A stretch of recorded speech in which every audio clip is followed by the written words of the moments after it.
this has been fun. So, we got ourselves some 3/8 spacers. Spaced out our alternator 3/8 of an inch. We do need a longer bolt here. We're not engaged, but we're mocked up, so I'll get a bolt for that. But we are lined up. We're very close to that bracket, but it's not touching. So, alternator, check. Now, next step, Nick's gonna move this out to be in line here, which will put us in line down there. And then the power steering we'll have to work with next. So, yay! Away we go.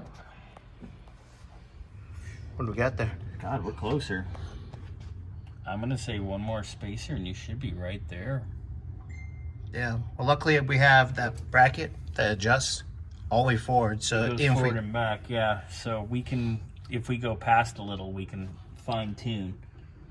But I mean, that's not even horrible. No, that's way better than it I was. mean, I've ran stuff worse than that. Not that I want to, but no. I've We have the equipment. my own stuff if I had to get somewhere back in the day. Back in the day. Not too far, really. Not too far at all. I'm excited. Yeah. All right. Yeah. So let's put one more spacer in there and then we'll give it a try. All right. Sounds good.